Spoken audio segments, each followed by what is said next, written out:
жаргалтай байхын тулд, тайван байхын тулд сэтгэл зүй маш их нөлөөтэй. Сэтгэл зүйгээ яаж удирдах вэ? Ажил дээр нэг таагүй зүйл боллоо гэхэд ажлаа амжуулахгүй байхад ялтч үнэхээр гэрт очиод уг нь бол гэрт очиод өөр би ээж байх хэвээр, ажил дээр би ажилтан байх хэвээр байдаг. Тэгж чадахгүй ингээд хамаг ажил амьдралаа холиод өөрийгөө ч тухгүй түлээд хүүхдүүдийг ч тухгүй дуулаад байдаг гэр бүлээ. Энийг ихэнх хүмүүс гадарлаад байдаг. За ер нь өөр хүн байх хэвээр шүү гэдэг гэр нь хамгийн ихний алхмаа мэдхгүй байгаад байдаг. Юу хийж эхлэхээ мэдхгүй байгаад байдаг. Тэгэхээр хамгийн түрүүнд би нэг ойлголт өгье гэж бодож байна. Хүмүүс аж аргалтай эмэгтэй гэхээр дандаа хүчрэхийг төгс эмэгтэй гэж ойлгодог тийм. Гэтэл яг үнэндээ бол аж аргалтай эмэгтэй гэж яг хэнийг хэлгүүт гэхээр өөрийгөө бүрэн ойлгосон үнийг л аж аргалтай хүн гэж хэлнэ. Тэр нь эрэгтэй ээ, эмэгтэй ээ, хүүхдтэй ээ хамаагүй. Гэхдээ эмэгтэй хүн тамруулаад өөрийгөө бүрэн ойлгох. Энэ хамгийн чухал. Дараагийнх нь нэг ойлголт нь болохоор бүх хүмүүс ер нь сэтгэл судлалын судалгаануудаар аваад үзэхээр сэтгэл судлалын ойлголтоор аваад үзэх юм бол хүнд ингээд 3 хэрэгцээ, сэтгэл зүйн 3 хэрэгцээ байдаг. Тэгээ ялангуяа эмэгтэй хүнд ямар 3 хэрэгцээ байдаг вэхээр хайрлагдах хэрэгцээ байна гэсэн.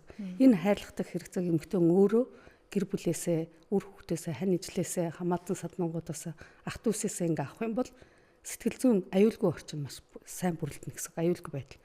Өөрөөр хэлбэл сэтгэл зүйн аюулгүй байдал юу бүрэлдэнэ гэхээр тухайн хүн өөрийгөө илэрхийлэх. Миний сэтгэл зүйд юу болоод байгаагаа тэрийг зөвөр илэрхийлж чаддаг. Сайн байцгаана уу сонсогчдоо, сайн байцгаана уу үзэгчдээ, хөтлөгч Ама хөтөж подкастын ээлжид дугаар эхэлж байна. За сонсогч та бүхэн, үзэгч та бүхэн Хөгцөнгө радиог радиогоор бол Улаанбаатар хотод 82.9 119 долгионоор хүлээн аван сонсоорой. Харин Хөгцөнгө радио пэйжид нэгдэж Хөгцөнгө радио YouTube сувгаар бидний бэлтгэж байгаа подкастуудыг сонсох, үзэх боломжтой юм. За өнөөдрийн зочин 3 дугаар сарын эхний өдрүүд эмэгтэйчүүдийн эрхийг хамгаалах өдрийн тухай яриа, эмэгтэйчүүдийн яриа илүү түлхүү эмэгтэйчүүдийн дунд явдаг учраас энэ өдрийн зочин гэр бүл судлаач, сэтгэл зүйч Мөнх Цэцгийг урьсан. Сайн байна уу? Энэ өдрийн минь төргий. Та бүхэнд энэ өдрийн минь төргий. Эмадаа ч гэсэн энэ өдрийн минь төргий. Баярлалаа. Хавар цаг болоод ирэхээр би ганцаараа тэгдгийм болов гэж бодохоор бас үгүй. Иргэн тойрны эмэгтэйчүүдийн яриаг сонсохоор шалтгаангүй, өөрөө ирэхгүй, догдолсон мэдрэмж төрөөд идэг. Энэ эмэгтэйчүүдийн сэтгэл зүйтэй холбоотой байна уу? Хавар нэгүгээр хэлэхэд эмэгтэйчүүдээ хөлрөлж юм шиг санагдаад байдаг. Яг байгалийн үзэгдлэр бол хамгийн сайхан гоё цэцэг ногоод идэх гоё сайхан байх үйлрэлийн эхлэл нь хавар байдаг. Яг тэрнтэй адилхан эмэгтэй хүний сэтгэл зүйч гэсэн бүх гоо сайхна ядаж нэг өмсөн хуцараа дадалтна бүх юмар ингээд дадалж байгаа ш ядан Монгол эмэгтэйч тий. Тэгэхээр ингээд хавар болж байгаа болохоор бүх юмаа нэмгэлээд бүх сайхан зүйлээ гаргах юм цаг үе. Тэгэхээр энтэй холбогдоод нөгөө сэтгэл зүй бас тодорхой хэмжээгээр шинжлэгдэх, өөрчлөгдөх тийм үетэй бас холбоотой байж болно. Ягаад тэгэхээр хүмүүс хавар болохоор ингээд турхыг хэр зэрэг таргалснаа, хэр зэрэг турснаа, хэр зэрэг цагаарснаа, борснаа гэх бүгдийг мэддэг. За тэгээд дээрэс нь хавар гэдэг чинь уламжлалт баяраар бол шинэ жилийн тухайн шинэ жилийн эхлэний үйлрэл гэсэн үг шүү дээ. Тийм учраас ингээд бүх зүйлүүд шинээр төлөвлөөд би яг ийм болно, яг тэгнэ гэсэн тийм зорилго зорилт, сэтэл, тэмүүлэл, мөрөөдөл бүх юм босож ирдэг ийм үе аа. Ээж жаргалтай бол гэр бүл жаргалтай гэдэг. Эмэгтэйчүүдийн тухай ярихаар ерөөсөө эмэгтэйчүүд бид амин хувиа бодоол бид жаргах гэдэг юм шиг, бид тусдаа гоё байх гэдэг юм шиг юм яриа гэж ойлгохгүй байгаа тань. Жаргалтай эмэгтэй хүн, жаргалтай ээж хүн гэж яг юу хэлэх вэ? Зөвхөн дотроосоо биш, гаднаасаа ч бас айтаахан байвал эмэгтэй хүний сэтгэл санаа сэргдэг гэдэгт ер нь эмэгтэйчүүд нь бас санал нийлдэг тийм. Яг зөв. Сүүлийн үед хамгийн гоё ажиллагдаж байгаа нэг нийтлэг зүйл нь нэг хэсэг болохоор хүн болгонд өөрийгөө гоё олгох, өөрийгөө гэд илүү их бодоод эсвэл яахаач мэдгүй ингээ яваад бусдын төлөө өөрийгөө гээцэн тийм нийтлэг дөрүүд ажиллагдчихсан. Одоо болохоор би гоё болсноороо миний гэр бүл ч гэсэн гоё болно. Миний сэтгэл санаа тайван байснараа миний гэр бүлийн сэтгэл зүй ч гэсэн тайван байна гэдэг хүмүүс ойлгодог. Тэгэхээр сэтгэл судлалын болоод бусад судалгаануудаар аваад үзэх юм бол гэр бүлийн аж аргалтай байх 70% нь харилцаанаас шалтгаалдаг. Ялангуяа энэ харилцааны хамгийн гол чухал зүйл эхлэлийг хэн тавьдаг, хинээс хамааралтай байдаг гэхээр эмэгтэй хүнээс хамааралтай байдаг. Тийм учраас хүүхдүүд гэртээ орж ирэхдээ ээжгээ эхлэж хардаг. Ээж минь өнөөдөр аж аргалтай байна уу, инээж байна уу, ууртай байна уу, гомдолтой байна уу гэдгийг харж иж хүүхдийн сэтгэл зүйн байдал бүрэлддэг. Тэгэхээр ээж хүн маань эхлээд дандаа ингээ ууртай, бухимдсан, бодцсон, завгүй иймэрхүү байдлаар байгаад их юм бол хүүхдийн сэтгэл зүйд бас тийм докторгүй болно. Зөвхөн хүүхд биш, тухайн гэр бүлд амьдарч байгаа бусад бүх хүмүүсийн сэтгэл зүйд тодорхой хэмжээгээр нөлөөлдөг. Тэгэхээр тодорхой хэмжээгээр эмэгтэй хүнээс бүх зүйл эхэлтэй гэж ойлгож олно гэсэн үг. Жаргалтай байхын тулд, тайван байхын тулд сэтгэл зүй маш их нөлөөтэй. Сэтгэл зүйгээ яаж удирдах вэ? Ажил дээр нэг таагүй зүйл боллоо гэхэд ажлаа амжуулахгүй байхад ялтчгүй үнэхээр гэрт очиод уг нь бол гэрт очиод өөр би ээж байх хэвээр, ажил дээр би ажилтан байх хэвээр байдаг. Тэгж чадахгүй ингээд хамаг ажил амьдралаа холиод өөрийгөө ч тухгүй түлээд хүүхдүүдийг ч тухгүй дуулаад байдаг гэр бүлээ. Энийг ихэнх хүмүүс гадарлаад байдаг. За ер нь өөр хүн байх хэвээр шүү гэдэг ер нь хамгийн ихний алхмаа мэдхгүй байгаад байдаг. Юу хийж эхлэхээ мэдхгүй байгаад байдаг. Тэгэхээр хамгийн түрүүнд би нэг ойлголт өгье гэж бодож байна. Хүмүүс аж аргалтай эмэгтэй гэхээр дандаа хүчрэхийг төгс эмэгтэй гэж ойлгодог тийм. Гэтэл яг үнэндээ бол аж аргалтай эмэгтэй гэж яг хэнийг хэлгүүт гэхээр өөрийгөө бүрэн ойлгосон үнийг л аж аргалтай хүн гэж хэлнэ. Тэр нь эрэгтэй энэ үү, эмэгтэй энэ үү, хүүхдээ энэ хамаагүй. Гэхдээ эмэгтэй хүнд хамруулаад өөрийгөө бүрэн ойлгох. Энэ хамгийн чухал. Дараагийнх нэг ойлголт нь болохоор бүх хүмүүс ер нь сэтгэл судлалын судалгаануудаар аваад үзэхээр сэтгэл судлалын ойлголтоор аваад үзэх юм бол хүнд ингээд 3 хэрэгцээ, сэтгэл зүйн 3 хэрэгцээ байдаг. Тэгээ ялангуяа эмэгтэй хүнд ямар 3 хэрэгцээ байдаг вэхээр хайрлагдах хэрэгцээ байна гэсэн. Энэ хайрлагдах хэрэгцээг эмэгтэй хүн өөрөө гэр бүлээсээ, үр хүүхдээсээ, хань ижлээсээ, хамаатан саднуугуудаас, ах дүүсээсээ ингээ авах юм бол сэтгэл зүйн аюулгүй орчин маш сайн бүрэлдэнэ гэсэн. Аюулгүй байдал. Өөрөөр хэлбэл сэтгэл зүйн аюулгүй байдал юу бүрэлдэнэ гэхээр тухайн хүн өөрийгөө илэрхийлэх, миний сэтгэл зүйд юу болоод байгаагаа тэрийг зөвөр илэрхийлж чаддаг. Ямар нэгэн айдасгүйгээр, болгоомжгүйгээр гэхдээ шууд би тэгж ийнэ гэд бусдын сэтгэл зүйд бас дарамт болохоор тэгж илэрхийлэх биш. Яг тэр зүйлийг зөвөр ойлгож илэрхийлж чаддаг болно гэсэн. За хоёрдугаарт ямар хэрэгцээ байдаг вэхээр өөрийгөө хэрэгтэй хүн гэдгийг мэдрэх. Тэгээ хичнээн ингээд тэр гэр бүлийнхаа төлөө өөрөө хүүхдийн төлөө явж байгаа ч гэсэн тэр хүнд ингээд хэрэгтэй гэдгийг мэдэрдэггүй өөрөө тэрийг ойлгоог авах юм бол тэр нь эцээ эцэдийн байдал үргэлжлэх юм бол юу үүсгэх вэхээр сэтгэл зүйн хоосрол үүсдэг. Буюу ядрал үүсдэг. Цаанаасаа л нэг ядардаг. Цаанаасаа л нэг ирч хүчгүй. Зүгээр л амьдрал ийм л байдгийн бах та гэдэг маягаар ингээд явчихна гэсэн. Тэгэхээр хин нэг нь ингээд те одоо хань ижлийн үед болохоор чи үнэхээр хэрэгтэй. Хүүхдүүдийн хувьд л ээж үнэхээр хэрэгтэй та мундаг шүү гэд тийм ганцхан үг сонсоход эсвэл харцаараа харахад үйлдэл хийхэд л тэр хүн өөрөө хэрэгтэй хүн гэдгийг мэдэрнэ гэсэн. За 3 дахь хэрэгцээ нь болохоор юу гэдэг вэ гэхээр өөрөөхөөрөө байх. Хэдийгээр ингээд би гэр бүл өөр хүүхдийн төлөө хань ижлийн төлөө ингээд явж байгаа ч гэсэн би ингээд өөрөөхөөрөө байж чадах өөрөөхөө гүйчих юм бол энд буруу болж байна гэсэн. Тэгэхээр ямар нэгэн хүсэл мөрөөдөлгүй болно гэсэн. Зүгээр л энэ амьдралын төлөө би ингэж явах ёстой. Би ингэж үүрэх ёстой. Энэ миний үйл юм байна. Миний амьдрал юм байна гэсэн тийм бодол. Гэтэл тэр хүн хувь хүн гэдэг утгаараа өөр нэгэн хүсэл мөрөөдөлтэй байна гэсэн. Ийм 3 хэрэгцээ тухайн эмэгтэй хувьд ажил дээр нь, гэр бүл дээр нь байх юм бол тэр эмэгтэй ямар ч асуудал бэрхшээлийг даван тохиолдсон ч гэсэн түүнийг эергээр зөвөр даван туулах боломжтой гэсэн. Энэ одоо ямар нэгэн асуудал бэрхшээл гарлаа гэхэд тэрийг заавал тухайн онолыг мэдээд арга зүйгээ мэдчихээд давж туулна гэсэн ойлголт биш. Өөрөө хараа энэ та тэр өөрийнхөө мэдрэмжээрээ ямар нэгэн үйл ойлголцол бэрхшээл гарах юм бол тэрийг заавал хурцтуулахгүйгээр даван туулах бүрэн чадвартай болж байна л гэсэн. Таны над 3 энэ хэрэгцээний тухай ярихад за гэр бүл дээр жишээ авъя. Зөвхөн надаас шалтгааллах биш, энэ нөхрөөс бас давхар шалтгаалж байгаа зүйл харагдчихэв. Таны нэг онцлог сэтгэл зүйч тэр дундаа Монгол гэр бүлийг судалдаг багууд оршлого хоримтлуулсан. Гэр бүл болоод эхний 3 жил 4 жил нэг сайхан халуухан хайр үргэлжилж байгаа л ингээд амьдралын эд бэрхшээл рүү яваал ордог гэл гэр бүлийн үе шатууд байдаг шүү дээ. Энэ үед ихэвчлэн одоо манай подкастыг эмэгтэйчүүд түлхүү сонсож байгаа болов уу гэж бодож байна. Яхаа эрэгтэй хүмүүс сонсож байгаа. Гэхдээ түлхүү нь энэ үед эмэгтэйчүүд сонсчоод нэрээ надад яг ийм хэрэгцээ байгаад байна. Гэхдээ манай нөхөр энийг ойлгохгүй байна. Одоо хэлэхээр яг хайр гуйж байгаа юм шиг намайг халамжлаач надад тийм хэрэгцээ байна гэд нэхэд байгаа юм шиг бас тэгмээргүй байгаад байдаг. Одоо яах ёстой вэ? Гэр бүлд бууж өгнө үхгүй гэсэн юм байхгүй гэж уг нь сонсоод л байгаа. Гэхдээ л цагаад болохоор бас хэцүү санагдав. Тий. Одоо нэг үе бол их сайхан цаг үе ирж байгаа. Миний сэтгэл зүйд юу болоод байгаа? Би юу дутаад байгаа? Юун дээр гундаад байгаа? Би ямар яах ёстой? Миний эргэн тойронтойгоо хайртай хүмүүс надтай яаж харьцаад байгаа? Би тэрийг яаж ойлгуулах, яаж өөрийгөө тэр бүхнээс хамгаалах гэдэг мэдих, ойлгох бүрэн боломжтой болсон үе байхгүй. Одоо нэг сэтгэл зүйн боловсрол ингээд төгөөмөл болж эхэлж байна те өөрийгөө хамгаалах, бусдыг басан ойлгох. Тэгэхээр гэр бүлд одоо ямар ч үе шатанд нийтлэг одоо эмэгтэйчүүдэд нийтлэг тохиолдог нэг ихтэй алдаа байдаг. Ерөнхийдөө яг 5 алдаагаар ингээд аваад үзье гэж боддог те. Нэгдүгээр болохоор ингээд өөрийгөө мартдаг. Тэ бүх мартдаг өөрийнхөө хүсэл мөрөөдөл бүх зүйлээ мартаад тэр гэр бүлийг аж аргалтай сайн байлгахын тулд энэ мэдээж сайн зүйл. Тухайн гэр бүлийг аж аргалтай тухайн үр хүүхдэд зөв хүмүүжлэлтэй боловсролтой болгох, эр нөхрөө ч гэсэн сайхан явуулах хүмүүжлэлтэй болгох тэ өөрийн гэсэн гэр бүлийнхэн хил хязгаар орон зайгаа хамгаалах. Энэ бүхэн чи одоо ихэнх одоо үүргийг магадгүй эмэгтэйчүүд өөрсдөө өөрөө явж байгаа байхгүй сайн дураараа. Тэгэхээр энэ дээр үнслээд өөрийгөө мартчихдаг. Би хэм блэ? Надад юу хэрэгтэй вэ? Би яагаад байгаа вэ? Энэ хүмүүс яагаад надад ингэж харьцаад байгаа? Би бүгдийн төлөө ингэж зориулж хахад яагаад надад ингэ харьцаад байгаа гэсэн ийм гоморхол ингэ үүснэ. Тэгэхээр энэ маань юу гэсэн үг гэхээр эцээцнүү өөрийгөө мартцсан байна л гэсэн үг. Нэгдэх том алдаа тийм. За хоёр дахь алдаа нь болохоор юу гэдэг вэ гэхээр өөртөө бүх зүйлийг үүрдэг. Би л энэ бүхнийг үүрж явах хэрэгтэй гэдэг. Тэгээд ингээ бүгдийг ингээ өөрөө бүх хүмүүсийн гишүүдийн өмнөөс өөрөө хийдэг. Бүх гэр бүлийн гишүүдэд өөрийнх нь нас, сэтгүү бүх зүйлд нь тохирсон үүрэг, хариуцлага гэж байдаг. Гэтэл эмэгтэй хүн өөрөө тэр бүгдийн өмнөөс нөрөө хийждэг тийм.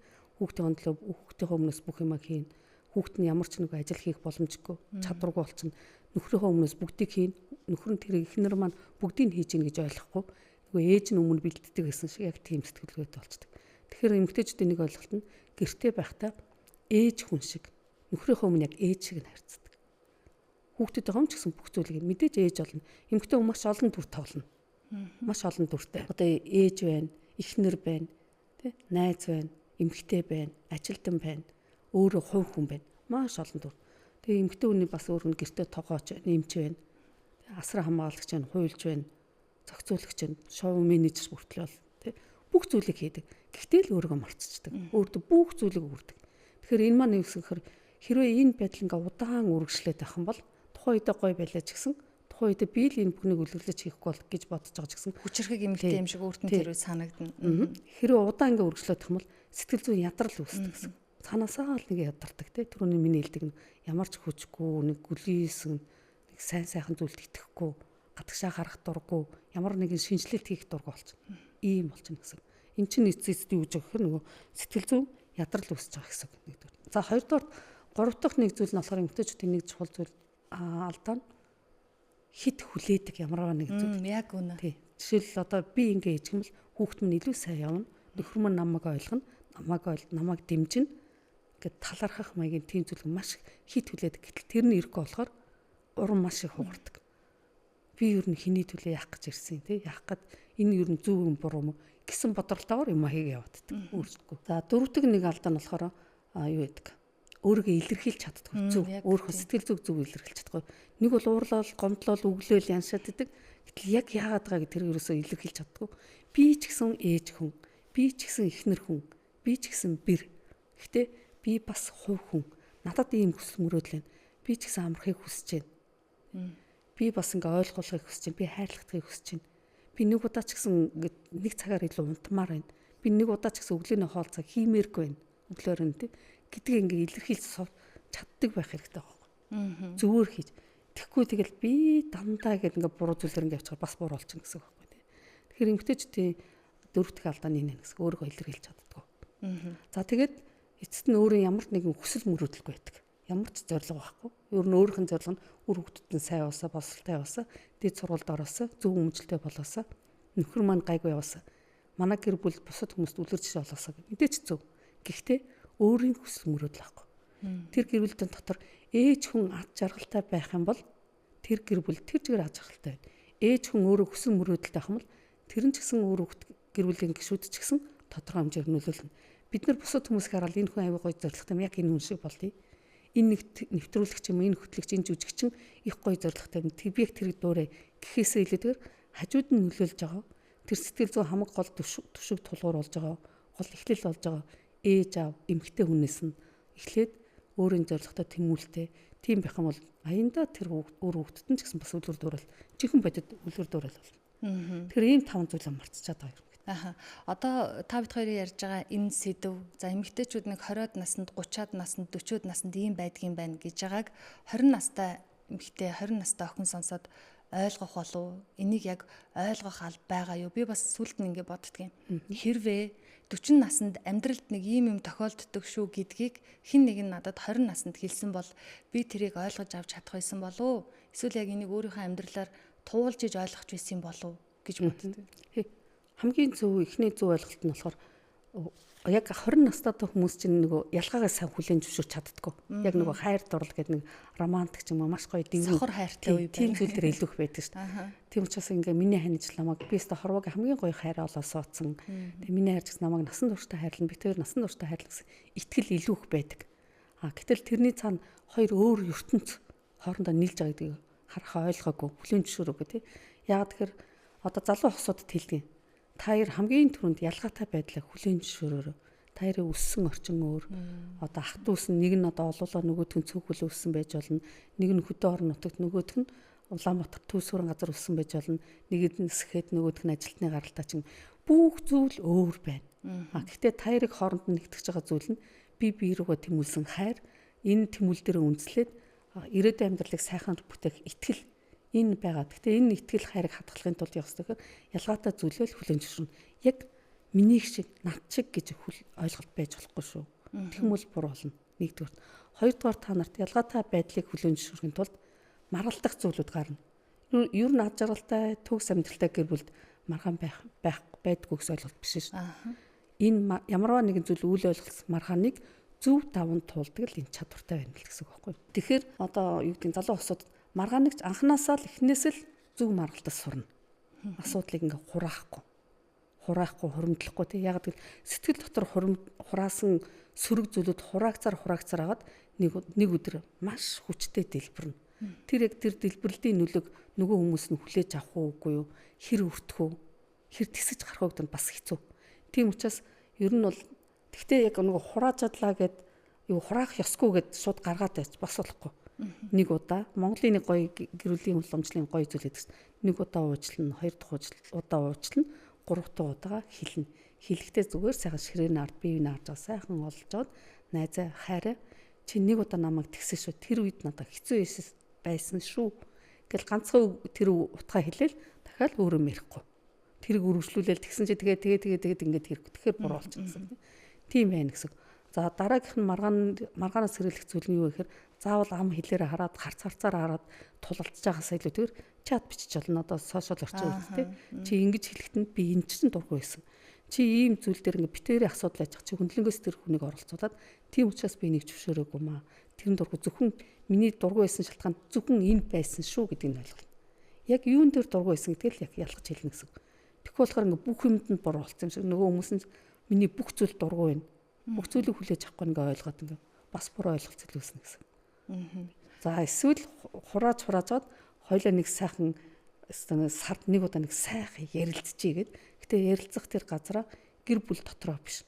Бүр гадагшаага. Магадгүй танаа гэр бүлд 3 доор оролт юм уу? Баян зүрх дүүргийн одоо юу гэдэг 22 дугаар төвчөө ч юм уу? Эсвэл одоо улаан орон ч юм уу те. Эсвэл чингэлтэй дүр аль нэг газар олоход бүр хол зайсан тоглооч юм тийш хоёул явъя. Тэгээ чухал мээр агаард гарангаа тэгээд яг тийм тайван орчныг ингээ бэлдсэн тэр үед ингээд ямар нэгэн зүйлийн асуудлыг хурц одоо гэдэг зөрчилтөө нэг ярихад заавал ингээ сөргөлтөөл тэр сөрөг сэтгэл хөдлөлийг хөдөлгөөд тэрүүгээрээ шийдэх асуудал биш. Зүгээр нэр тийм байхад нь л битгсэн байхгүй ингэсэн байхгүй гэд маш сайхан эргээр бүрэн боломжтой байдаг. Эмэгтэйчүүдтэй холбоогүй гэр бүлийн асуудал ер нь байдаггүй гэж ойлгодог. Хүүхдийн асуудал мэдээж ээжүүдтэй эмэгтэйчүүдтэй холбоотой нөхөр бол мэдээж эмэгтэйчүүдтэй холбоотой учраас яг энэ өдрүүдэд энэ эмэгтэй хүний тухай илүү төлхөө яриад байгаа нь бас гэр бүлэл яриад байгаа гэж ойлгож байгаа. Тэгэхээр эмэгтэй хүн 40 наснд амьдрал одоо юу гэдгийг те нэг хантайгаа 10-аас дээш 15-аас дээш жил ханилцсан байгаа хүмүүсийн хувьд амьдрал харьцангуй тогтворчсон. Гэхдээ хайрыг нэг арай нэг жоохон шинэлэг байлгах, сэргээх, эргээд бие биендээ дурлах байдаг юм уу? Хүүхдүүд нэг гараас гараад нэг ийм үе энэ хосуудын дунд байгаад байдаг штеп. Гэр бүлийн үечлэлээр яг энэ насны гэр бүлд тусгаалan ийм зөвлөгөө байдгүй. Бид нар ингээд гэр бүлийнхаа үечлэлээр хамаг айдгаа авдрандаа хийнэ гэдэг шиг болцсон уу? Эсвэл ингээд дараагийн үечлэлээр дахиад нэг ийм эрсдэлтэй юм отоод байж байгаа юу? Яг гэр бүлийн үечлэлээр бол эрдэмтэд маш олон үечлэлээр хаваадгийн залуу одоо тэр өдгөө анхны хүүхд төрөх үе, хүүхд сурах, бага насны хүүхдтэй үе, за тэгээд өсвөр насны хүүхдтэй үе, тэгээд хүүхдүүд нь бие даагаад өөр өөрсдийн гэр бүлээ байгуулад нөгөө хоосон өөр гэдэг шиг тэгээд анхны насны гэр бүл гэдэг. Яг ерөнхийдөө ерөнхийлөх юм бол залуу дунд ахмад насны үеийн гэр бүл гэж хувааж болно. Бүгдээрээ адилхан өөр өөр гэсэн тулгам, өөр өөртөнд тохиолдох тулгамдах бэрхшээлүүд байна. Даван дуулах аргууд ч гэсэн байна. Залуу насны үед бол ингээ маш гоё ингээ юмник маш гоё зоригтой тэмүүлдэ ямар нэгэн сар бэрхшээлгөөр тэр чигээр гоё аж аргалтай гэдгээр бодно тий. Гэхдээ мэдээж тус тусдаа нөгөө өөрийнхөө хувь үнэ илүүх бодно. Би тэгмэр нь чи намайг хайрл гэдэг маягаар юм. Тэгээ хүүхд гаргасан үеэс эхлээд дунд насны үед болохоор нөгөө яг ингээ хоёр хүмүүс хоорондоо нэгдээд гэр бүлээ жинхэнэ босгох үе гарна гэсэн. Хүүхдүүдэд хүмүүжүүлэх, өсгөх. За тэгээд нөгөө гэр бүлийн санхүүгийн хэрэгцээгээ хангах, өөрсдөө эрүүл мэнд, сэтгэл зүй, харилцааны байдлыг одоо хэм маяга тогтоох. Тэг хүнлэнгийн оролцоогоор биш өөрсдөө тогтоох ийм хэм одоо бүтээн босгох гэсэн маягийн үе эхэлнэ. За энэ үед бол мэдээж ядарна, үйл ойлголцол гарна. Тэгвэл тухайн тэр асуудал яаж даван тулгад өөр ингэсэн туршлагатай болсон байна, өөр ингэсэн ойлголттой болсон байна. Гэтэ энэ ойлголт туршлага нь юун дээр илүү байх вэ гэхээр тухайн асуудлыг яг ингээд зөв шийдэж, эергээр шийдэж чадаагүй нөгөө буруу талын туршлага тий. Ер нь эрэгтэй үнийг тийм эмэгтэй хүнтэй хүүхдүүд ингэж болохгүй ч гэдэг юм уу. Хитрхи нөгөө хүний эрх одоо сэтгэл зүйн орон зай хил хязгаарт халтсан тийм маягийн туршлагатай болчихно гэсэн юм маягт болчихно гэсэн. Харин тэрийг яг ингээд зөв ойлгоод зөв шийдэд өөрийгөө хил хязгаар өөрийнхөө орон зайг хамгаалаад бас бусад гишүүдийнхээ хил хязгаар орон зайг бас хүндлээд ингээ хоорондоо харилцаа ярилцаад болох юм тэр хэм маягчсан зөв болно гэсэн байхгүй ийм эрэг туршлагатай болно гэсэн. Нийгэмд хэмчлэн мдэггүйгээсээ болоод нэгнийхээ дуурайх маягаар буруу тийм сөрөг туршлагууд одоо хэм маягуд би тогтцсон байдаг. Гэхдээ сүүлийн үед бол арай өөр болж байгаа тий. Одоо нөгөө гэр бүлийн сэтгэл зүйч нар маш их гарч иж байна, сэтгэл судлаачид маш их гарч иж байна. Ялангуяа хосууд өөрсдөө хоцоогүй махад хин нэг нь очиод зөвлөгөөгээд би ингэж ойлгосон мэн одоо юу гэдгийг эсрэг хүснэ ингэж ойлгох хэрэгтэй хүүхдүүдээ ийм гэдэг ямар ч гэсэн ойлголттой болчиход байгаа. Тэгэхээр нэг үе явах юм бол бас нөгөө гэр бүлийн доктортой байдал ирээд гоё сэргэж эхэлж байгаа гэсэн үг. Тэгэхээр 40 насны үед бол ерөнхийдөө үүрэг хариуцлага илүү их давмгалсан, өөрийгөө жоохон орхисон, тий бусдын төлөө гэсэн байдал илүү их давмгалдаг үе байна л гэсэн. Энэ одоо 20-ад наснд, 30-ад наснд чинь одоо ер нь дийлэн хүмүүс тийм байдгийн болов эсвэл эргэн тойронд би ингэж мэдэрсэн болов маш их одоо юу тэмцэлддэг, хоорондоо зөрчилддөг. Тэгээ нэг хэлсэн юмыг өнгөрөөхгүй би заавал үг хэлэх ёстой юм шиг төвчж өнгөрөөнө гэсэн юм ер нь их бага санагдаад байсан. Одоо ингээд нэг жоохон 40 гараад ирсэн чинь хөөх тэр үе хайрын стрессийн, хайрын сэтгэл зүгээ яах гэж ингэж айхтар уурлаж, бухимдаж, ялах шалахгүй юм дээр муудалж байсан бол доо ингээл ийм л байсан байж тэгээд бодож байгаа юм. Тэгээ статистик нэг тоо харсан чинь Монголд гэр бүл саллалтын нас нь 40-оос дээш наснд хамгийн их тохиолдож байгаа нь гэд гайхсан би тэрэн дээр. За уг нь ингээд нэг яг сайхан гэр бүл тогтворжоод босгосон амьдрал дээр хоёулаа хамт нэг аз жаргалтай амьдрах байтал яг юунаас болоод анханасаа юун дээр алдснаас болоод ийм салалт их байгаад байгаа юм бол гэж бодсон. Ерөнхийдөө яг нэг тийм кейсүүд их хэрдээ ирдэг. Одоо хүүхдүүд нь том болцсон, сургуулиуд төгссөн, бие даацсан, өөрөнгөс амьдралтай болцсон. Одоо л би салж энэ хүнээс салъя гэсэн хэд хэдэн том тохиолдлууд над дээр хүртэл ирж ирсэн тийм. Тэгээ гол шалтгаан нь болохоор залуу насндаа нэг үл ойлголцол. Одоо биеиндээ гомдсон. Гэтэл яг тэр би одоо ханиасаа гомдсон багт яг үнэндээ яриад үзэхэд харин тийм гомдоо гэсэн сэтлэр гомдоогоогүй, санамсаргүй байдлаар ингээд тийм учраас нөгөө нэг ялгаатай байдал хөлөнд шүрэх байхгүй ойлгоогүй. Тэрнээсээ болоод тэрийг ингээд цааш нь хийцэн. Тэгэл энэ хүн чинь ер нь иймэрхүү юм байна. Ер нь бол цаашдаа яваргүй юм байна. Гэхдээ одоо хүүхдүүд ингээд баг байна. Хүүхдүүд одоо ингээд салаа явчих юм бол хүүхдүүд хэцүү. Тийм учраас хүүхдүүдэд том болгочоод гэсэн юм өөртөө юм хүлээлт үүсгээд тэгээ хүүхд тодорхой хугацаа үүсгэж байгаа гэсэн үг шүү дээ. Тодорхой хугацааны дараа хүүхдүүд нь том болоод тэгээд за одоо би яг өөрөөр амьдрий. Ер нь баг тийм дотроо тийм зориг бий болгоцсон. Тийм ойлголтыг өөртөө бий болгоцсон гэсэн үг байхгүй. Гэтэл яг үүндээ бол яг тэргээ даван туулах, яагаад би юм бодолтойгоо, яагаад энэ хүн надад ингэж харьцаад байгаа юм. Энэ хүний ингэж харьцаж байгааг би яагаад ингэж хүлээж аваад байгаа юм. Өөрөөр хүлээж авах боломж байгаа мó үгүй мó гэдэг талаас нь бас ингээ өөрөө хичээд зүтгэсэн бол өөр. Дээрээс нь хоёрдугаар, дээрээс нь бас нэг нөлөөлөх зүйл нь нийгмийн бас сэтгэл зүй бас нөлөөлнө. Нийгмийн хандлага. Одоо эрэгтэй хүмүүсийг ингэж болохгүй юм. Одоо зөөр жирийн юм гэдэг чинь эрх хүнд итгэр хэрхэн уруундаа итгэж гэдэг юм уу. Одоо сайн ихнэр сарныг одоо гөвч гэдэг юм уу. Иймэрхүү ингээ буруу тогтцсон ийм ойлголтоосоо болоод эмэгтэй хүнийг ер нь жоох асуудал гаргууд ойлгохгүй болохоор заавал гэж гар хүрчиж ойлгуулна. Эсвэл эрэгтэй эр нөхөр нь ойлгохгүй болохоор заавал одоо эр хүнд итгэхээр ер нь өөртөө л итгэх. Ер нь л өргөл ботый дээр гэж гэдэг юм. Иймэрхүү байдал ингээ явцдаг. Ийм буруу хандлагаас бол бас нөлөөлдөг гэсэн. Тэгэхээр ийм байдал ингээ бий болгосон тэр одоо салах гэдэг хүүхдүүдэн томолж байгаа хүмүүс дийлэнх нь тэгээ нийгмийн тогтсон буруу ойлголтоос болоод өөрийн үзэл бодолтой бүрдүүлээд өөрийнхөө амьдралыг тэгэд аваа явж байсан гэсэн үг байхгүй нууцаар. Тэгээ одоо салъя гэдэг. Яг салъя гэхээр яах вэ гэд. Тийм тохиолдол зөндөө гарсан. Гэхдээ бас бүгдээрээ салдаг хүмүүс биш. Тэрийг ингээ зөвөр ойлгуулаад чиглүүлээд ер нь гэр бүлийн сэтгэл зүйч нь гэр бүлийг салгах биш. Асуудлыг зөв болоод зөв тодорхойлоод тэрийг одоо хин хинийх нь үнцгээс яаж зөв шийдэх үү гэдэг тэр гац гаргалгааг нь хамтдаа шийдэгдэх нь үлээ. Тийм учраас бас салдгүй тохиолдол байна гэсэн үг.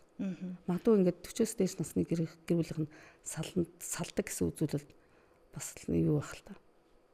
Би бол яг тэгж бүр ойлгохгүй нэг. Тэдний дунд орно ийм ойлголт хураагдсан. Яаж даван туулах гэдэг мдэггүйгээс болоод хураацсан одоо салъя гэсэн иймд байдал төрсэн. Гэхдээ тэрийг зөв ойлгочих юм бол харин ч улам илүү ойлголцсон. Одоо та Монгол гэр бүл судлаад 30 жилийн туршлага танд байна. Одоо тухайн үед яг гэр бүл зөвлөгөө өгж явах, одоо энэ цаг үе зөвлөгөө өгж явах хоёрын хооронд эмэгтэйчүүд одоо нөгөө феминист гэдэг нэг юм ойлголт байгаа даа шүү дээ. За хуучин бол айл гэрийн эрэгтэй хүн арай нэг давуу эрэгтэй, эмэгтэй нэг ингэ жоох нэг тиймэрхүү туслах маягтай юм шиг ойлгогдоод байсан. Яг уламжлалтаа бол бас өөр юм шиг байлаа. Одоо сүүлийн үед эмэгтэйчүүд харьцангуй бие даасан байдалтай өөрийгөө би феминист гэд хэлждэг. Гэтэл яг феминист гэдэг чинь яг юу гэсэн үг юм гэдг нь хүн болгон тайлбарлал эмэгтэй эрэгтэй хоёр эмэгтэй хүн суугаад тайлбарлахад чинь манад яг одоо өөрөөр тайлбарлагдаад байгаа шүү дээ. Энэ гэр бүлд яаж тусч байна? Хүнд тусна шүү дээ. Тий. Яг нь феминист гэж нэг талаараа нөгөө эмэгтэйчүүдээ ирэх одоо сэтгэл зүгээр ярих юм бол халдваршгүй эрэхтэй. Заавал эмэгтэй хүн ингээл одоо яг хүн гэдэг утгаараа хүсэл мөрөөдөлтөө хийгсэн юм өөрийн дурлах дургу тийм зүйлүүдээ байна. Тэр дургу зүйлүүдийн заавал хүчээр хийлгэх биш. Тэрний эсрэг өөрийгөө бас илэрхийлж чадах юм одоо эрхчлөлтөй холбоотой ойлголт энгийн дээр тайлбарлах юм л дээ. Гэхдээ феминист үзэл энэ дэлхий дээр ганцхан эмэгтэйчүүд байдгүй гэдгийг бид ойлгох ёстой. Энэ дэлхий дээр ганцхан эрэгтэй хүмүүс байхгүй. Эсрэг тэсрэг хүүснүүд байна. Тэгэхээр эсрэг хүүснээ яаж зөвөр ойлгох вэ? Гэтэ тэр эсрэг хүүсний надад таалагдахгүй зүйлийг би өөрөө хэл хязгаар орон цагаа эвдлэхгүй тулд би яаж тэр эсрэг хүүсний тэр таалагдахгүй зүйлээс өөрийгөө хамгаалах вэ? Нэгдүгээр те. Хоёрдугаарт ижил хүүснүүдээ би яаж хадлах вэ? Би одоо эмэгтэй өнцгөл эмэгтэй хүнтэйг л харьцсан. Эрэгтэйчүүд ер нь дими эсвэл эрэгтэй хүнтэйг л харьцсан. Эмэгтэйчүүд дими ийм ингээд үл ялгарлсан гадуурхал маягийн юм харилцаа байж болохгүй гэсэн. 90-ад оны үед бол ер нь бол эмэгтэйчүүд дийлэх ачааллыг их авч ирсэн. Тэ ер нь миний ажлын эхлэл 90-ад оны байсан шүү дээ. Зах зээлийн үед эмэгтэйчүүд одоо гахаа өөрөл хамаг ачаалал өөрөл эрэгтэйчүүд нь цомхтохтой бол сэтгэл санаагаа дийлж чадахгүй тэгэл одоо архинд ордог ч юм уу янз бүрийн тийм зүйлд хийдэг гэсэн. Тэгэхээр эмэгтэй хүн тэр бүх ачааллыг уусаа өөрөөсөө явж исэн. Гэхдээ энэ ингээ удаан хугацаагаар явахаар эмэгтэйчүүдийн сэтгэл зүй маш их туйлдсан, ядарсан. Тэгээд ингээ бүх юмыг бэлдээд өгөхөр нөгөө эрчүүд нь тэр зүйлийг хийсэн хүний хөдөлмөрийг үнэлэхгүй үүсгэх, тэгэх ёстой гэсэн байдлаар хандаад иймэрхүү байдал гэр бүлд маш их байсан. Энэ нь нөгөө гэр бүлд нөлөөлчихөж байгаа байхгүй. Одоо эмэгтэй хүн охтуудаа л илүү их анхаарал, эрэгтэй хүнөө тоохгүй байх ч гэдэг юм уу. Гэх мэт ингээд нөгөө тэнцвэргүй байдал үүсэж эхэлж байгаа гэсэн. Тэгэхээр Монгол гэр бүлийн соёлыг аваад үзэх юм бол маш гайхалтай. Тэр хүндлэл гэдгийг маш гайхалтайгаар харуулсан. Бүр хүндлэл дотор нөгөө хүний хэл хязгаар орон зай байдаг гэдэгтэй адилхан хүндлэл ч гэсэн тодорхой хэмжээний бас шатлал, үйлчлэл байна. Одоо эмэгтэй хүнийг аваад үзэх юм бол ээж хүнийг яаж хүндлэх юм, тулгар биетэй хүнийг яаж хүндлэх юм, охин хүүхдээ яаж хүндлэх юм бүгдийг ингээд ялгаад гаргаад ирсэн. Эрэгтэй хүн ч гэсэн адилхан.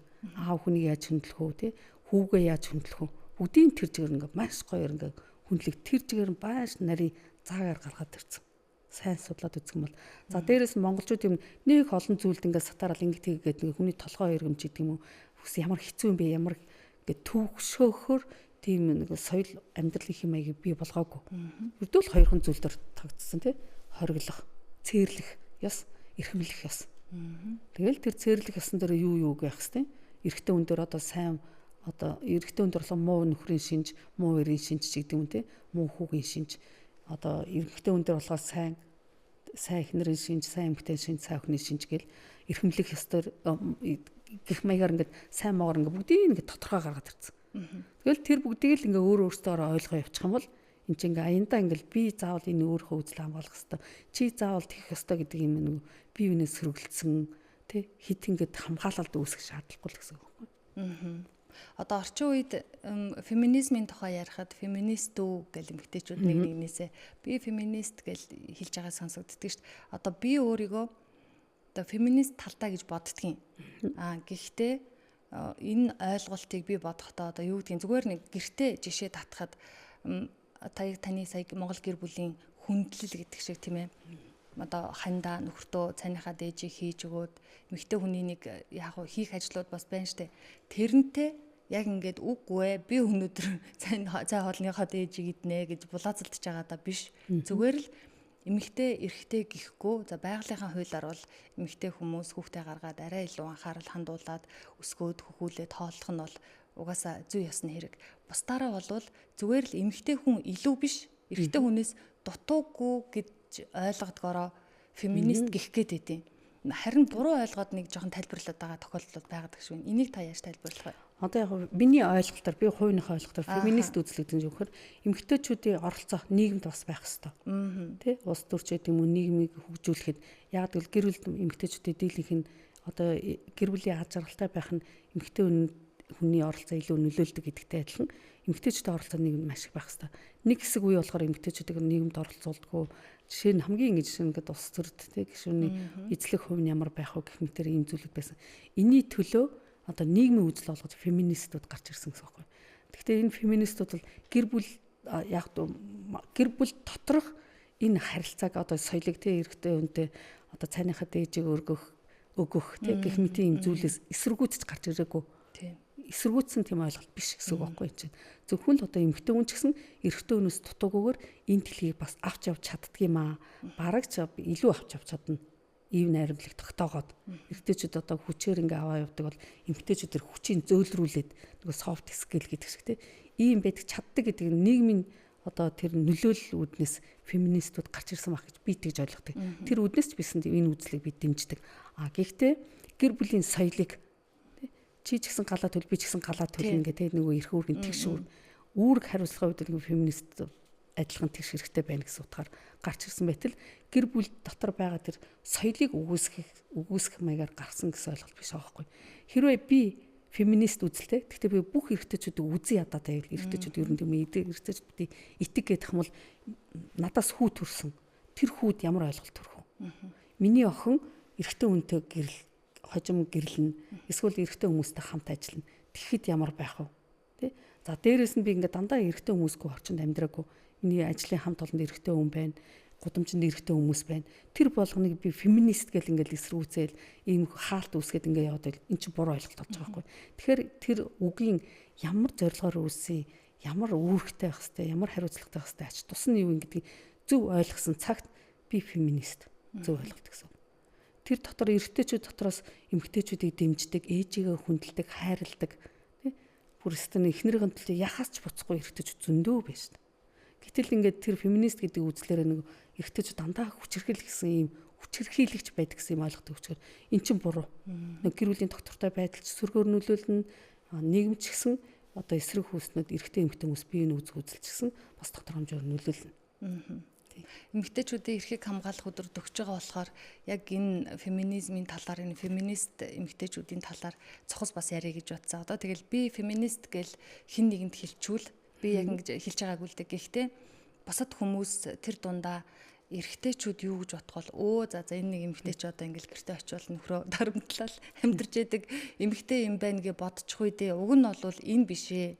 Би ч нөгөө талдаа одоо Монгол ёс заншил гэр бүл одоо юу гэдгийг энэ бас нэг талдаа хүндэлж тэр дагуу явдаг гэр бүл байгаад байдаг. Ингээд буруу ойлголт өгчихүү гэсэн бодолтой ингэж хэлээ яриад байгаа юм. Ер нь тэрийг ч гэсэн би өөрөө мэдэрсэн. Өөрхөн би ганц нэг рил хийгээл эрэгтэйчүүдийн талаар эрэгтэйчүүдийг ойлгох талаас нь эмэгтэйчүүдэд хандаж эмэгтэйчүүдийг ойлгох талаас нь эрэгтэйчүүд хандаж хэлсэн иймэрхүү үгдэр өөр хүн хүндлэн сонсоод нөгөө феминист үзлүүд эсэргүүцдэг тий одоо гендер суурсан хүчирхийллийг дэмжиж гэдэг юм уу эсвэл эмэгтэйчүүдийг ойлгох үднээс эрэгтэйчүүд ярахаар эмэгтэйчүүд аяг дэмжиж эмэгтэйчүүд ч тийм биш гэд иймэрхүү маргаа юу гардаг. Тэгэхээр энэ маань ерөнхийдөө маш өргөн сэдв том ойлголт тий. За тэгээд дээрэс нь энэ ойлголт нь заавал тэнцвэрцүүлж ярихгүй бол нөгөө эсрэг үзлийн хүмүүс эсэргүүцлийг нөгөө талын хүмүүс эсэргүүцлийг зайлшгүй аавна гэсэн үг. Тэгэхээр манай Монголч гэсэн хараахан тийм одоо юунууд ойлголт гарчрыг төлөвшөөгүй нэ гэсэн үг байхгүй тий. Яг энийг мэржлийн хүмүүс хийж байгаа. Гендер суурилсан эсвэл феминист гэдэг мэржлийн одоо энэ чиглэлээр ажиллаж байгаа хүмүүст илүү харагч болохоос яг олон нийт тийм ойлголт хараахан төлөвшөөгүй. Тийм учраас аль нэг талаас нь ярихаар нөгөө тал нь эсэргүүцдэг тийм үзлийг гарч ирж байгаа. Гэхдээ энийг заавал феминист ч юм уу эсвэл заавал эрэгтэйчүүдийг дэмжих ёстой гэдэг үзлээрээ биш. Тэ? Зүгээр л ер нь бол эмэгтэй хүн яг л хүн. Эрэгтэй хүн ч гэсэн хүнд ямар хэрэгцээ байдгийг түрүүний хэлдэг нөгөө хайрлах, хүндлэх, тэг хэрэгтэй хүн гэдгээ мэдрэх, өөрөө үнцэнтэй гэдгээ мэдрэх, дээрэс нь би өөрөөрөө байх. Энд чинь аль алинд нь байдаг. Энийг л ойлгол харилцан одоо хоорондоо юу гэдгийг ойлголцоол, ярилцаал дэмжиж ингэ явах юм бол ямар нэгэн тийм би заавал тэрийг баримтлах, чи заавал ингэ гэсэн тийм ялгарлах, хаагдах тийм үйлдэл байх шаардлагагүй гэсэн. Тэгэхээр соёл бас гайхалтай гэсэн үг байхгүй юу? Монгол соёл гэр бүлийн соёл дотроо нөгөө гэр бүлийн нөгөө уламжлалт амьдралын хэм маяг гэхдээ заавал ингээ хуучнаар амьдрах бас шаардлагатай биш. Би ингээд орчин үеийн хүмүүс чинь гоё чөлөөтэй тэгш хэрэгтэй байх гэсэн. Гэтэл би заавал ингээл хоолыг эмгтэн ингээл заавал хоолыг л гэрээ цэвэрлээд би тэрийг хүсмээргүй хэлдэг хүмүүстэй нэг тэр байтугай би хүртэл дандаа гэрээ орны ажиллаа хийгээд байх хүсэхгүй шин. Тийм учраас энийг ингээ гоё ингээ зүгээр ойлгуулад ямар үед би гэр орноо гоё бол цэвэрлэхөө ямар үед нь бусдын оролцоо гарах уу нөгөө эрх үүргийн хуваарлалт гэдэг шиг гэр бүлд хамгийн том тулгамдшаа бас нэг асуудал нь нөгөө үүрэг хариуцлагын хуваарлалт байгаа шүү дээ. Ялангуяа хосуудын хооронд нэг тал нь хитрхийг үүрэг хариуцлага үүрчдэг, нөгөө тал нь сул чөлөөтэй яваад байдаг. Сул чөлөөтэй явж байгаа хүн эрх үүрэг одоо үүрэг хариуцлагыг хит их өөрсөн хүнээ үл тоодог тэгэх ёстой гэсэн байдлаар эн чинь тэгэл нөгөө сэтгэл зүйн туйлдал ядаргаа нөгөө хам шинж хашрах тийм зүйлүүдийг бий болгоод эхэлж байгаа байхгүй. Тийм учраас заавал тэг шаардлагагүйгээр анханасаа эсвэл яг одооноос өөрийгөө зөв илэрхийлж сурна гэсэн тийм. Би яг ийм зүйл дээр л би ингэ дургу. Би яг гэрийнхээ ийм зүйлийг ингэж хийн. Магадгүй 7 хоногт нэг удаа гэрээ цэвэрлэх эсвэл салтанд нэг удаа гэрээ зад цэвэрлэж чинь бусд үед би цэвэрлэхгүй. Та хэд өөрсдөө энийг ингэ миний хүүхд, миний охин, миний хүү тэрийгэ цэвэрлээд чи миний энийг хийгээд ингээл анханасаа зөв ярих юм бол тэр гэрүүл аяндаа зөв юм ойлголт бий болно гэсэн. Хараажаар ингэж бодоод эргэн тойронд ажлынхан найз нөхдийг харж хахад эмэгтэй хүмүүс угаасаа л цаанаасаа нэг юм ах уйч гэр орондоо ороод гэрээ цэвэрлжиж өөрсдийнх нь сэтгэл сэрэгдэг болохоор тэртээ тэргүй за яахан би одоо ядарч байна гэж байгаа ч гэсэн нэг 7 хоногт 10 хоногт гэрээ цэвэрлэхгүй л бол яг их цэвэрлэгээ хийхгүй бол өөрөө амардаггүй зам нь харагдаад байдаг. Тэгэхээр чин заавал цаанаасаа миний хувьд тэгж бодоод эрэгтэй хүмүүстэй нэг айхтар булаалтад баймиргүй санагдаад би гэрээ цэвэрлжээ сэтгэл нэг сайхан болдгиймаа гэж ярьж байгаа эрэгтэй хүнийг бол ер нь сонсож байгаа үгүй шүү. Хоол хийгээд гоё болдог гэсэн эрэгтэйчүүд байдаг шүү. Тий байдаг. Би нэг гоё хоол хийгээд бүр янзын гоё эвлүүлээд янз янзын гоё хоол хийгээд гоё ингээ кайф авчтай амарчдаг гэх тээ. Эсвэл ингээ юм гоё гоё ингээд өөрхөө сэтгэлийг зассан гэсэн эрэгтэй юм байна. Гэхдээ нийтлэг биш л дээ ер нь нийтлэг биш. Ерөнхийдөө нийтлэг дүр төрхний яг гэрээ цэвэрлээд угаасаа цаанаасаа хүүхэд ахуй цагаас эхлээл гэрээ сайхан цэвэрлэх. Тэгэхээр гэр чинь гоё болно. Сэтгэл санаа чинь тухтай байлна гэд нийтлэгээрээ тэгээ өссөн хүмүүс чинь нийтлэг тийм хий маяг бий болчиход байгаа байхгүй. Гэхдээ цөөн хэдэн хүмүүс болохоор би заавал тэгэх халбгүй. Тэ? Би зүгээр л гармаар байна шүү.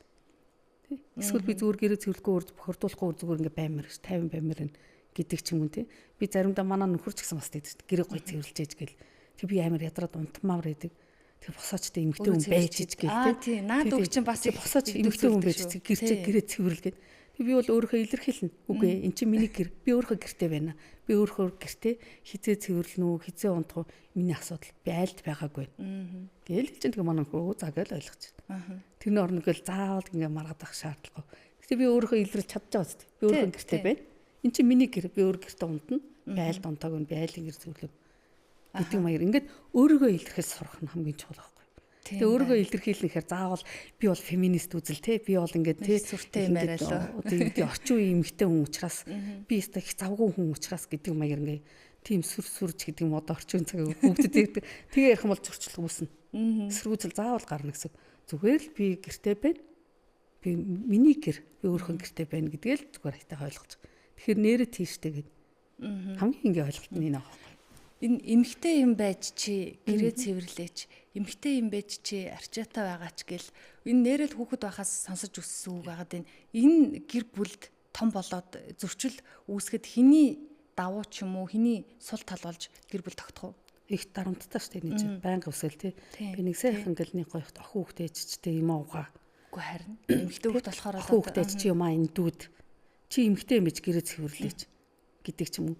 Тэгэхэд мэдээж яг уу яадаг ч гэсэн заримдаа би ингээ ядарсан цэвэрлмээргүй бүр цэвэрлэгээх дургуйч хүн байж болно шүү дээ. Би бол цэвэрлэх дуртай биш. Зарим эмэгтэйчүүд маш гоё цэвэрлэх дуртай тий. Миний хувьд бол нэг цэвэрлэхтэй дуртай. Гэхдээ тийм учраас би өөрөө мэдэрсэн зүйл өөр хүүхдтэй ч гэсэн би шаарддаг гэсэн. Гэхдээ ерөнхий ойлголтыг өгнө.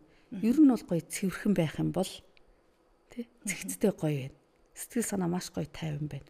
Гэтэ дандаа ингэ цэвэрлээд идэх тийм үед юм болгоныг ингэ цэвэрлээл өдөр болгон тогтмол ингэ цэвэрхэн байх чинь цэвэрлээд идэг. Тий магадгүй тэр чинь нөгөө цэвэрч байх чинь бас тодорхой хэмжээгээр дараа бусад хүмүүст бас дарамттай байдаг байхгүй. Ингээ бүх юм гоё гэлцэл болсон баг чинь дахиад тоосоо харчаад юм аа гэж нөгөө хүнтэй дарамттай байна. Тэгэхээр энэ чинь магадгүй эмгэг болох талтай гэсэн үг байхгүй. Тийм учраас яг л би хиймээр байна. Өөрөө хүсэж.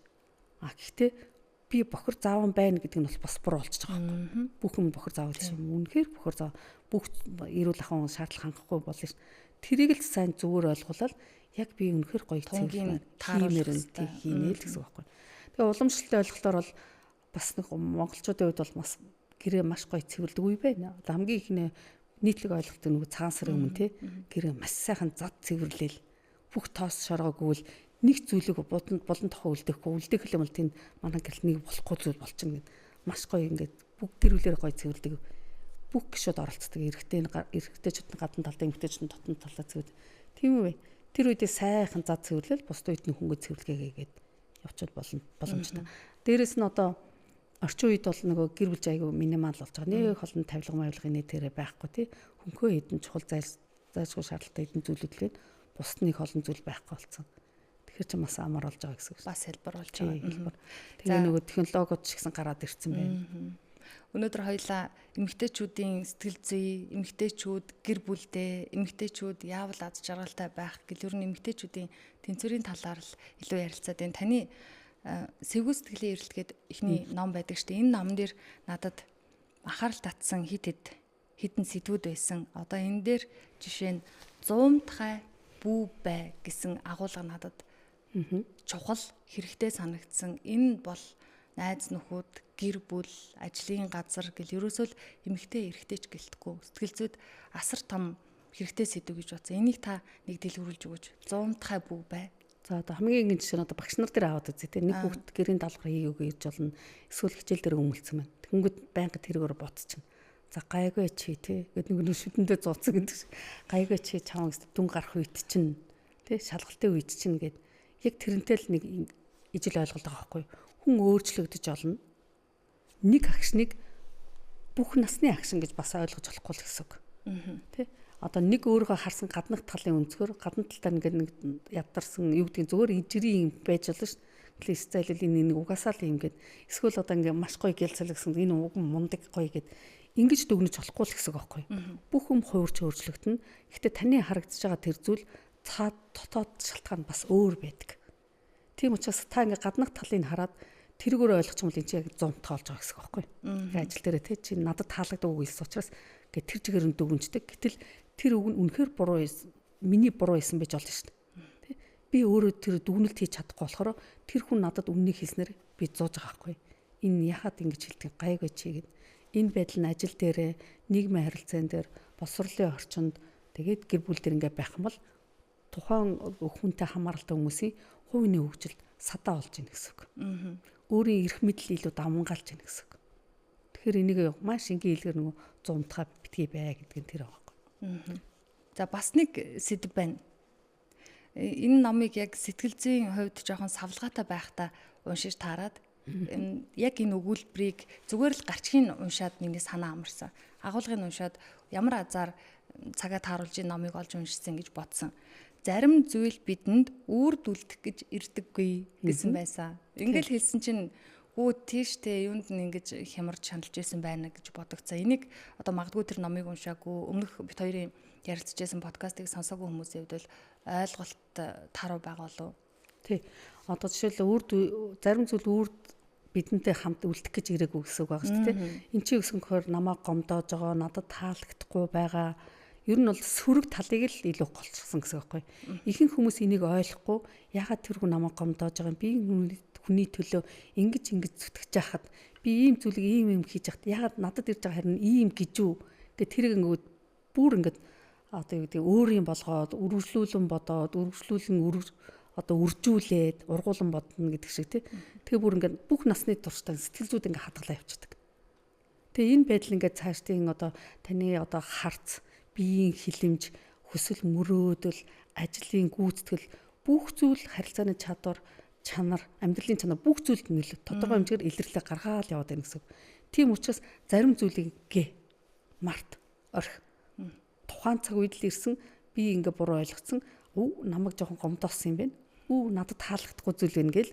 За энэ зүйл ингээд тухайн үед ингээд агшинд болсон зүйл байна гээд өнгөрөөж явах хэрэгтэй.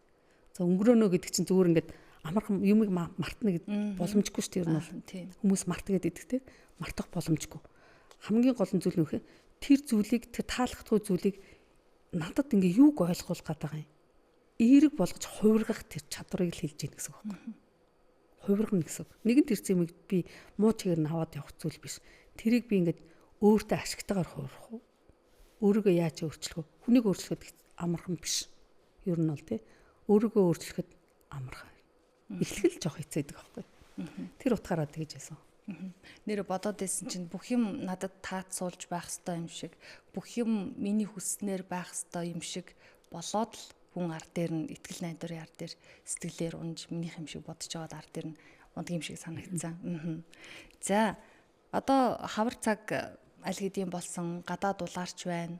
Яг энэ үед эмэгтэйчүүд шинчлэгдээ, өөрчлөгдөө л гэж дотроо бодогдоод идэг. Одоо яг энэ хоёулаа ярьцлагын төгсгөлд эмэгтэй хүмүүс сэтгэл зүйн хувьд шинчлэгдэх, эсвэл гадаад төрхөндөө шинчлэгдэх, гэр бүлийн хувьд шинчлэгдэхийг тунгийн тааруулж та яг энэ эдгээр дээр нэг юм өгүүлбэр ч юм уу хэлээд өгч болох уу? Юу шинжилэлтэнд тооцох уу?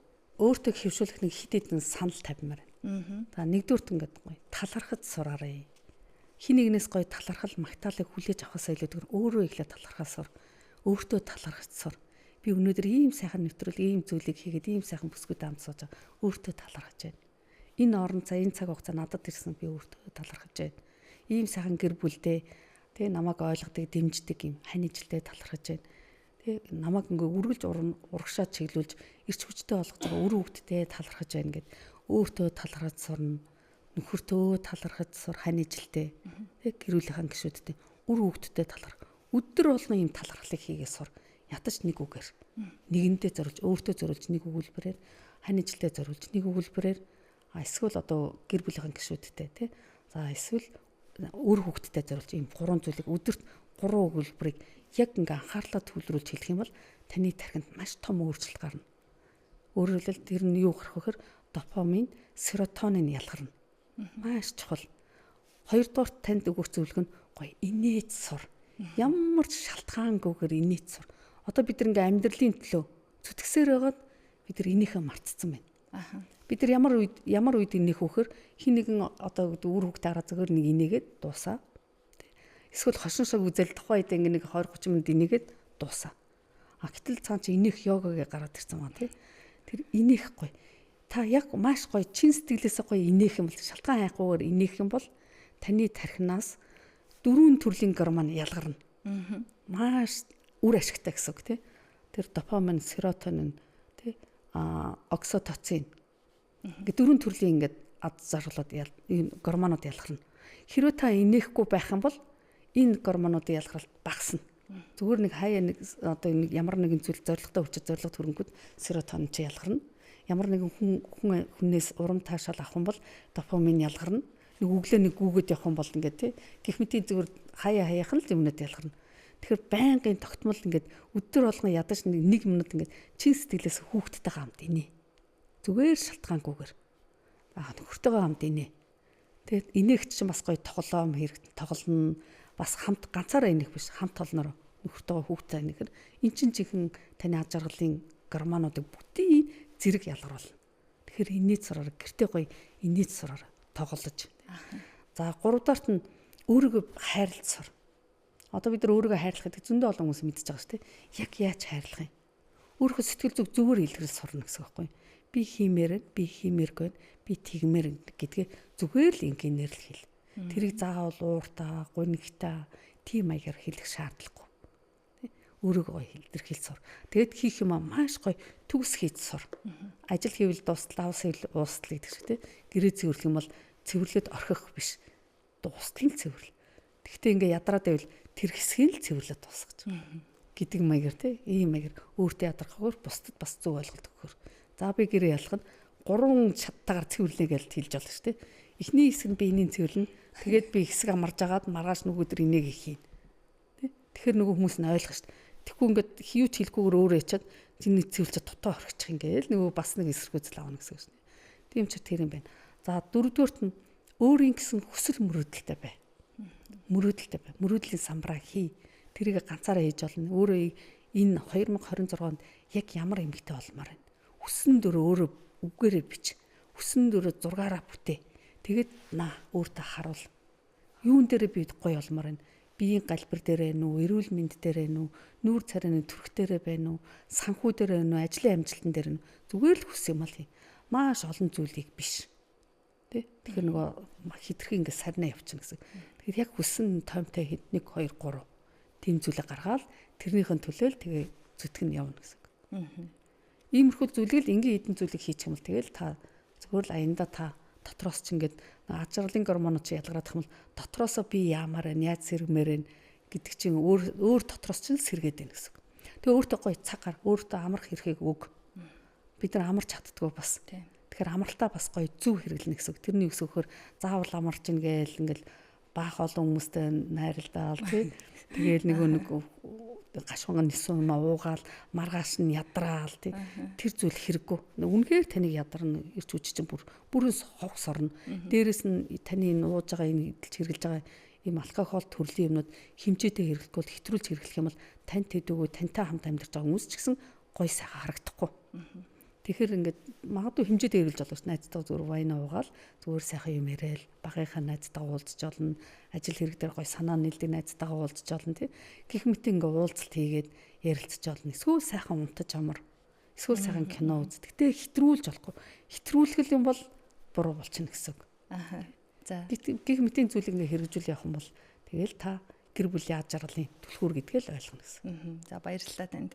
Тэгэхээр сонсогчдоо үзэгчдээ Хөгцөнгөр радио хөтөж подкастын энэ удаагийн зочин, өнөөдрийн зочин гэр бүл судлаач, сэтгэл зүйч, мөнх цэцэг байсан. За бид хоёр эмэгтэйчүүд гэр бүлдээ, эмэгтэйчүүд сэтгэл зүйдээ, эмэгтэйчүүд ажил дээрээ гэл ерөөсөл эмэгтэйчүүдийн ажил амьдралын тэнцвэрийн тухай энгийн ойлголт өгч ярилцсан. Яг найзтайгаа цаг чөлөө гаргаад суухтаа юу ярьдаг вүлээ. Ярианы сэдв энд ихлээл тэнд очиод үр хөвгөд аав ичээрэл ярьсан байдаг штэ. Ийм сэдвүүдээр ярьсан танд их баярлалаа. Эмэгтэйчүүдийн эрхийг хамгаалах өдрөө сайхан тэмдэглээрээ дараа нь дахиад сайхан сэдвээр эргээд бүсгүйчүүдтэйгээ уулзъя. За тэгээ. За тэгээ нийт эмэгтэйчүүдэд маш их баярлалаа. Гэр бүлдээ маш гоё аж аргалтайгаар ямар нэгэн зүйл хүлээлт үүсэхгүйгээр өөрийнхөө хүснээрээ гоё баярлаж тэмдэглээрэй гэж хүсэж байна. За баярлалаа. Сонсогчдоо энэ удаагийн дугаартай хамт байсанд баярлалаа. Хөтлөгч Аймаа хөтөж подкаст байлаа. Дараагийн дугаараар шинэ зочноор эргээд уулзъя.